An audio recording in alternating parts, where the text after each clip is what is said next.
الحمد لله رب العالمين والعاقبة للمتقين ولا عدوان إلا على الظالمين أشهد أن لا إله إلا الله وحده لا شريك له الملك الحق المبين وأشهد أن سيدنا محمدا عبده ورسوله صادق الوعد الأمين اللهم صل وسلم وبارك عليه وعلى آله وصحبه أجمعين ومن تبعهم بإحسان إلى يوم الدين ثم أما بعد فيا أيها المسلمون أوصي نفسي وإياكم بتقوى الله وطاعته فقد قال الله سبحانه وتعالى يا أيها الذين آمنوا اتقوا الله حق تقاته ولا تموتن إلا وأنتم مسلمون.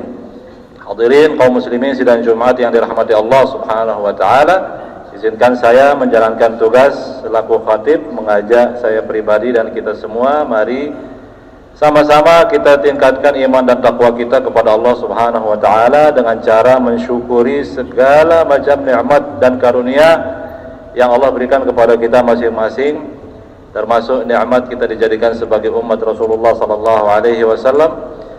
Dan mari kita sama-sama tingkatkan kualitas amal ibadah kita serta menjauhi semua larangan-larangan Allah Subhanahu wa taala. Hadirin yang dirahmati Allah Subhanahu wa taala, dalam riwayat Imam At-Tabrani dan Al-Bazzar dari seorang sahabat namanya Sayyidina Abdullah bin Umar bin Al-Khattab radhiyallahu anhu, beliau bercerita, pada musim haji aku pernah duduk bersama dengan Rasulullah sallallahu alaihi wasallam di Masjid Mina. Lalu muncullah dua orang, satu dari Ansar dan satunya dari Thaqif. Kedua orang ini mendekati Rasulullah, menghadap kepada beliau, mengucapkan salam dan berkata, "Ji'na nas'aluka." Kami datang dengan tujuan mengajukan beberapa pertanyaan. Yang dari Ansar sudah menyiapkan beberapa pertanyaan, yang dari Thaqif juga menyiapkan beberapa pertanyaan. Rasulullah sallallahu alaihi wasallam mengatakan, "Kalau Anda mau, saya bisa loh kasih jawabannya langsung sebelum engkau berdua mengutarakan pertanyaan Anda berdua. Kalau kalian mau juga, saya bisa tahan jawaban saya dengar dulu pertanyaan sida apa, nanti saya jawab." Karena penasaran dan takjub, keduanya mengatakan, "Ayolah, jawab aja langsung ya Rasulullah."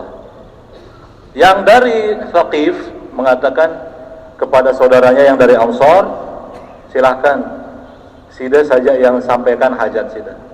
Yang dari Ansar mengatakan, "Ya Rasulullah, akhbirni, kasih tahu saya jawabannya langsung ya Rasulullah." Maka Rasulullah sallallahu alaihi wasallam mengatakan, Kalau Anda ini pasti ingin menanyakan tentang keutamaan keluar dari rumah, dari kampung halaman menuju haji, dan Anda juga pasti akan menanyakan tentang keutamaan sholat sunat 2 rakaat setelah tawaf. Pasti juga engkau ingin menanyakan tentang keutamaan daripada sa'i antara Safa dan Marwah. Anda juga pasti akan menanyakan tentang keutamaan wukuf di Arafah dan tentang melontar jumrah dan seterusnya dan seterusnya. Sahabat dari Ansar ini mengatakan, "Wallazi ba'atsaka bil haqq la'an hadza ji'tu as'aluk." Demi Allah yang telah mengutusmu membawa kebenaran, memang ini yang ingin saya tanyakan, memang ini yang saya butuhkan jawabannya. Lalu Rasulullah menjawab, saya tidak akan bacakan secara rinci, saya sampaikan di sini singkat saja. Rasulullah sallallahu alaihi wasallam menjelaskan bahwa keluarnya engkau dari rumah menuju ke tempat haji, walaupun menggunakan kendaraan onta, setiap langkah onta itu dapat menghapus dosa dan mengangkat derajat. Adapun sholat 2 rakaat setelah tawaf, itu pahalanya seperti memerdekakan satu budak. Adapun Ketika engkau melaksanakan ibadah sa'i antara Safa dan Marwah, pahalanya seperti memerdekakan 70 budak. Dan Rasulullah menjelaskan juga keutamaan melontar. Setiap kali lontaran itu bisa menghapus satu dosa besar. Dan ketika engkau mencukur rambut, setiap helai rambut itu bisa menghapus satu dosa dan mendapatkan satu pahala. Di dalam riwayat ini ada dua hal sebenarnya yang ingin saya garis bawahi sebagai pelajaran bagi kita, penting.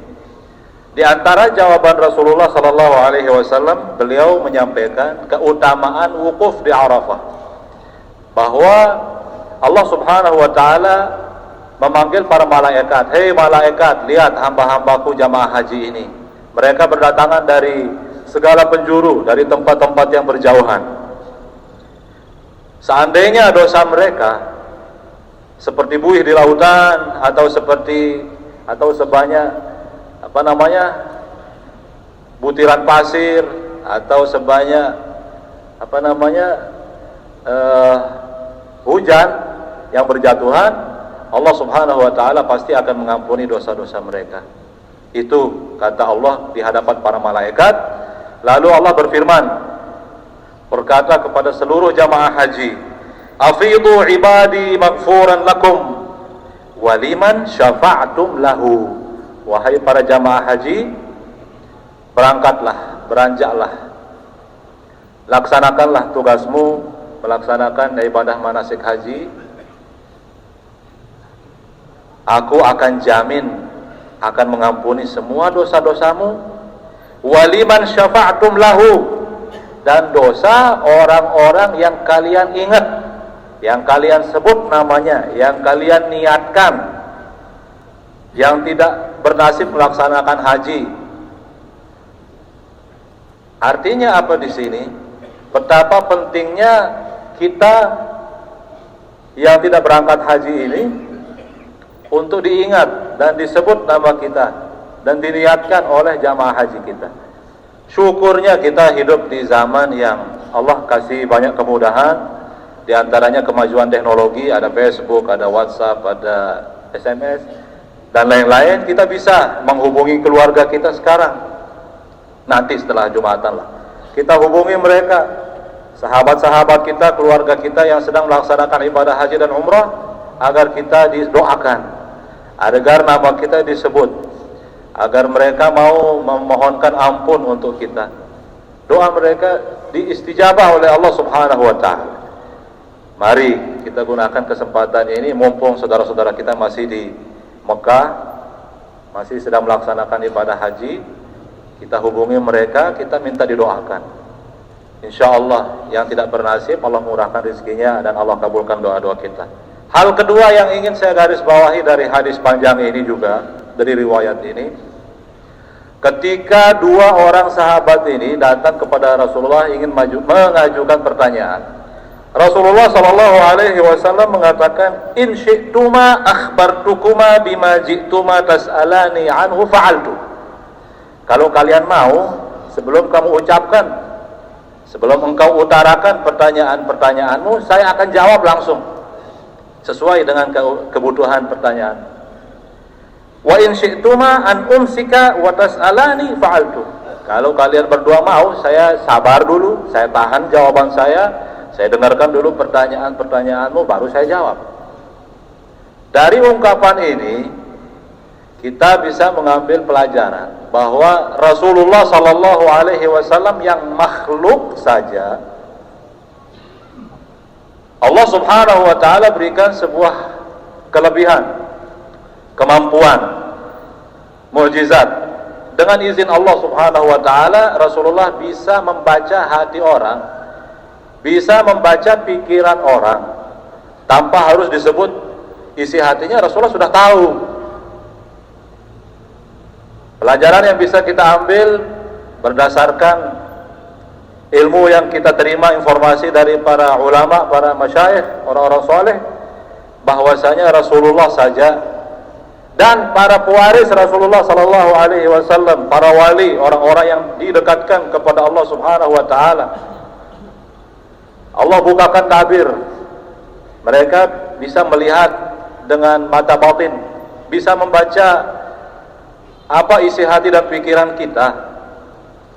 Apalagi Allah Subhanahu wa taala yang Khaliq, yang Maha Mencipta, yang berfirman, ya'lamu ma baina aydihim wa ma khalfahum, yang tahu apa di depan kita, apa di belakang kita, apa yang ada di zahir kita, apa yang ada di batin kita, apa yang kita tampakkan, apa yang kita sembunyikan. Kadang-kadang kita punya harapan, punya doa, punya cita-cita, ketika kita ungkapkan lewat doa, lewat lidah kita, tidak sesuai. Artinya tidak bisa kita ungkapkan isi hati kita. Kita tidak perlu berkecil hati, karena Allah Subhanahu wa taala Maha tahu apa keinginan kita, apa kebutuhan kita.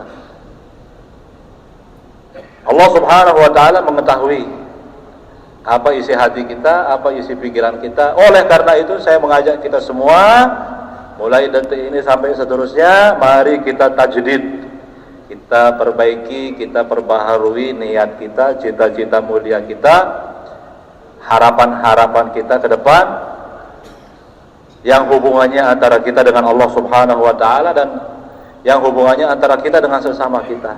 Karena Allah Subhanahu wa taala Maha mengetahui segala-galanya. Semoga kita dapat menjaga hati kita masing-masing.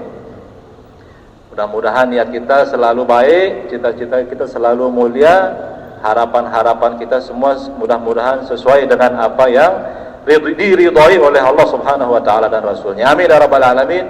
Semoga apa yang saya sampaikan bermanfaat dan diberkahi oleh Allah Subhanahu wa taala. Qulu qawli hadza wa astaghfirullah li wa lakum wa lisairil muslimin fastaghfiruhu innahu huwal ghafurur rahim. Ud'ullaha wa antum muqinuna bil ijabah. Berdoalah, insyaallah semenjak khatib duduk di antara dua khutbah, doa kita semua didengarkan dan diperkenankan oleh Allah Subhanahu wa taala sampai pada waktunya nanti imam menyelesaikan sholat Jumat.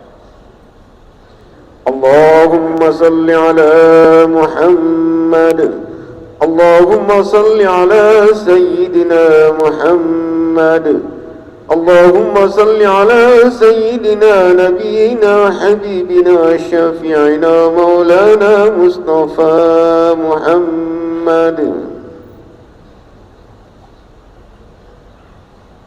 Alhamdulillah wa syukrulillah wa salatu wassalamu ala ashrafi khalqillah wa as'adi khalqillah Sayyidina Muhammad ibn Abdillah al-qa'imi bihuquqillahi ma daqat illa wa farrajaha bihillah. Allahumma salli wa sallim wa barik alaihi wa ala alihi wa sahbihi wa man walah wa tabi'a hudah bi ihsanin ila yaumi an nalqah. Thumma amma ba'du, fa ya ayyuhal muslimun, usi nafsi wa iyyakum bi taqwallahi wa ta'atihi. Faqad qala Allah ta'ala, wa man yattaqillaha yaj'al lahu makhraja wa yarzuqhu min haythu la yahtasib wa man yatawakkal 'ala Allah fa huwa hasbuh.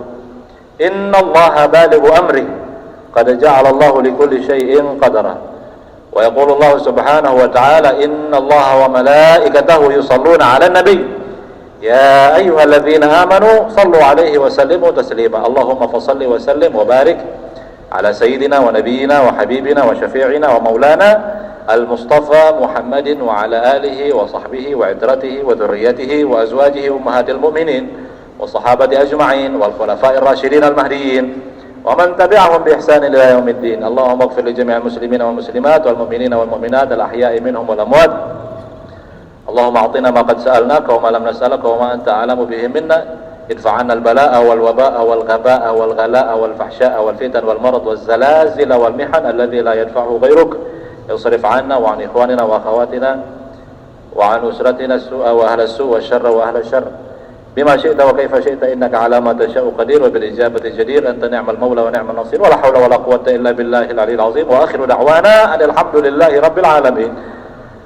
عباد الله، إن الله يأمر بالعدل والإحسان وإيتاء ذي القربى وينهى عن الفحشاء والمنكر والبغي يعظكم لعلكم تذكرون. فاذكروه يذكركم واشكروه على نعمه يزدكم وأقيموا الصلاة إن الصلاة تنهى عن الفحشاء والمنكر ولذكر الله أكبر والله يعلم ما تصنعون.